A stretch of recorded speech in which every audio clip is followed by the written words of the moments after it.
Mr. President, I congratulate you for the assumptions of the presidency of the 79th session. Mr. President and colleagues, Palestine is an important part of universal history, and the Palestinian people is an integral part of humanity. Neither our country nor our people will disappear. But that is no excuse for ignoring the existential threat they are facing. Palestinians have carved in a reality of suffering and oppression, spaces of joy and accomplishment. Their spirit has remained free, even while they were in shackles. They have preserved hope when everything around them should have led them to despair. They have been true to their identity regardless of the price they had to pay. They have been steadfast in the purest of their inalienable rights, just like all other peoples. Mr. President, the Palestinians want to live, not survive. They want to be safe in their homes. They want their children to go to school without fear. They want to be free in reality as they are in spirit. Free to live, to come and go, free to determine their own fate, subject only to God and to no other. They want to be Palestinians, to be themselves, just be, neither heroes nor victims, just human beings with the simplest of dreams or the greatest of aspirations, living in dignity, in peace and security in their homeland.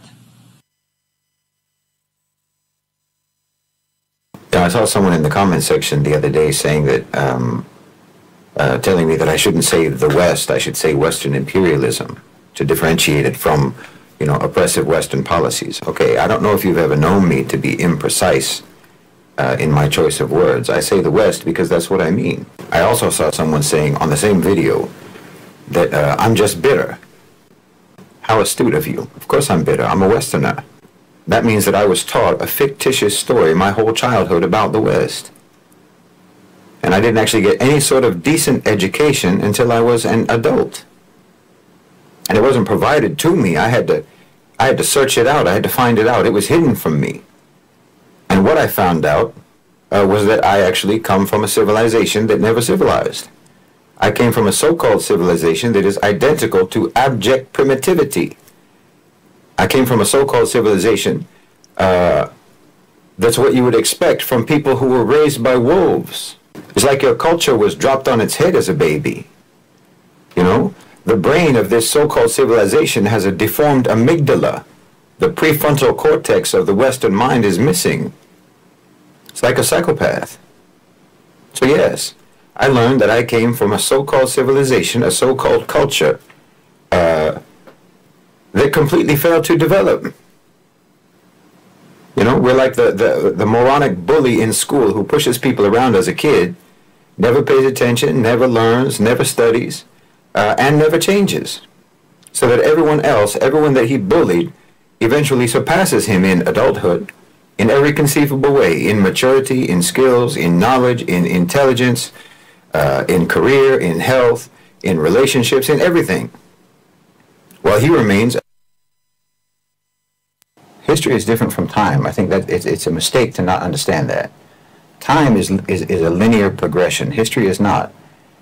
History is what we have made of time. It's a ledger, which means that the past is always interacting with the present and influencing the future. This is the case for individuals, and it's the case for nations. It's true individually and it's true collectively. Everything you do is a transaction. You purchase your deeds, your actions on credit, and the eventual payment is rendered in the currency of consequences. Again, this is true for individuals and it's true for nations. And history is a record of all those transactions and how they get settled. It's an audit detailing the balancing of the books. So at any given moment in the present, you're both settling some accounts and anticipating outstanding payments that will be coming due. The further you move away in time from a past action, the closer you're coming to the consequences of that action.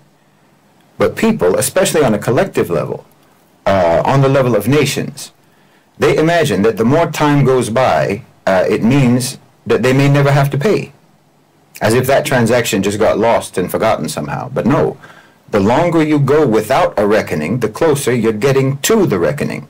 All of that to say, America and the collective West have been buying their actions on credit for a very long time, and alarmingly expensive actions, actions that have a monstrous cost, and they've been doing nothing but compound their moral debt all this time, as if the books will never be balanced. But that's not how history works. History is the continuous balancing of the books over and over again. And in fact, we're witnessing this happening right now in the West, to the West. The scales are rebalancing. And I don't think there's anything anyone can do about it except to ride it out. You set this in motion yourselves by your actions, and not just by the actions themselves, but the way you did what you did, and the whole mentality behind that, the whole mentality that drove that. Because the mentality is still there. And this is fundamentally the issue. And I believe that Allah subhanahu wa ta'ala will teach humanity what your mentality leads to and what its end is.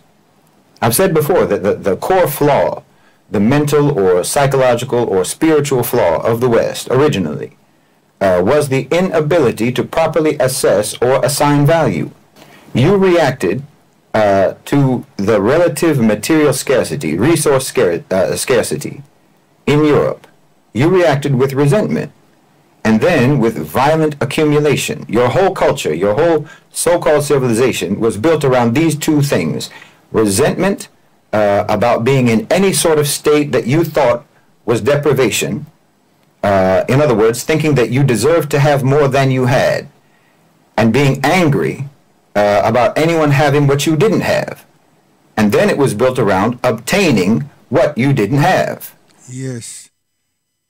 And they become international thieves. Consistent thieves. Grazie.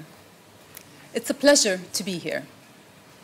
Like you mentioned, I last joined this forum in 2005.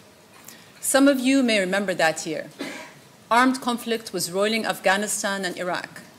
Terrorists carried out horrific bombings in London, Sharm el-Sheikh, and Amman. A devastating earthquake hit Kashmir, and a hurricane thrashed New Orleans. I never imagined I'd look back on those days and think those were simpler times. And yet, today we come together in a moment of profound uncertainty. It seems like everywhere we turn, we're met with something worse. Conflicts raging, climate changing. Yes, I think we're going to have to send an email to the operator. So we're going to jump ship again and come back.